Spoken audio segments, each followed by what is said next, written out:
दोस्तों नमस्कार। कालसर्प योग का नाम सुनते ही ज्यादातर लोगों के मन में डर बैठ जाता है। पता नहीं क्या होगा। पर्सनल हो या प्रोफेशनल लाइफ, हर जगह हम एक्स्ट्रा कंसर्न होकर काम करने लगते हैं, जिसका परिणाम कई बार हमें नुकसान के रूप में मिलता है, परेशानियां होती हैं। अगर आपकी कुंडली में भी कालसर्प योग है तो परेशान होने की बजाय आप अपने मन को शांत रखें और खासकर आप अपनी जन्म पत्रिका को किसी विशेषज्ञ की राय लेकर आप इस योग से राहत भी पा सकते हैं। अब सवाल यह है कि आप खुद कैसे जानेंगे कि आपके साथ होने वाली जो घटनाएं हैं, जो प्रॉब्लम्स हैं, वह कालसर्प योग के चलते हैं। तो आइए हम आपको कुछ संकेतों के बारे में बताते हैं, साथ ही कुछ आसान से उपाय आपको बता रहे हैं जिससे आपको लाभ मिल सकता है, आप बेहतरी कर सकते हैं। ज्योतिष शास्त्र के अनुसार अगर किसी की कुंडली में मतलब जन्म कुंडली में कालसर्प दोष होता है तो उसे बुरे सपने दिखाई देते हैं। उसके अलावा बिना वजह के ही वह परेशान रहता है। अक्सर सपने में उसे सांप दिखाई देते हैं। इसके अलावा वह अधिकतर सपने में किसी की मृत्यु को भी देखता है। यह भी होता है कि तमाम मेहनत करने के बाद भी सफलता नहीं मिलती।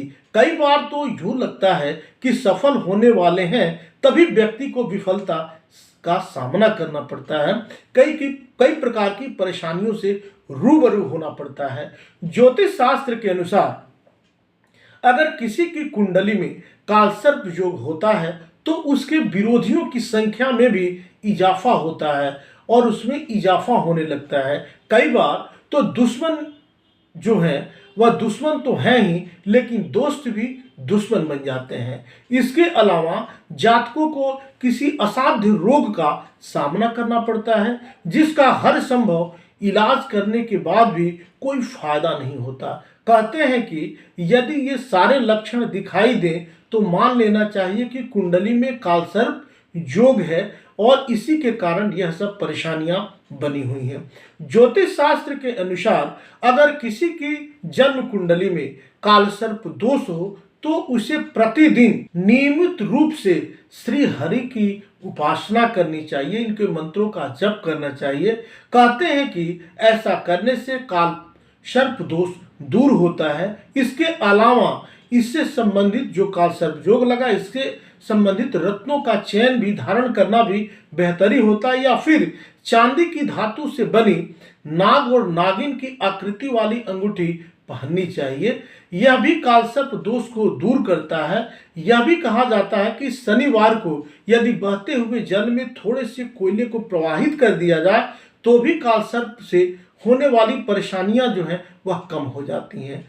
खासकर यदि जटा वाला नारियल और मसूर की दाल को बहते हुए पानी में प्रवाहित किया जाए तो भी कालसर्प जो दोष जो है उससे राहत मिलता है और इसके दोष में थोड़ी कमी होने लगती है। ज्योतिष शास्त्र के अनुसार अगर किसी की कुंडली में कालसर्प दोष होता है तो उसे दूर करने के लिए ताजी मूली का भी दान करना चाहिए, या आप ताजी मूली भी दान कर सकते हैं। इसके अलावा घर और दुकान में मोर पंख लगाना चाहिए।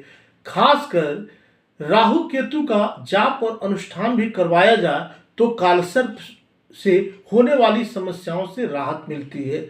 महामृत्युंजय से भी कालसर्प दोष की शांति होती है। साथ ही नागपंचमी का व्रत, इस दिन का उपवास और नाग प्रतिष्ठा की इस दिन इनकी पूजा, अगर इस दिन आप इससे संबंधित रत्न भी आप धारण करते हैं तो निश्चित रूप से लाभ मिलता है। साथ ही इलाहाबाद संगम या फिर नासिक के पास त्र्यंबकेश्वर में पूजा पाठ अनुष्ठान कराया जाए तो भी कालसर्प दोष जो है वह दूर होने लगता है।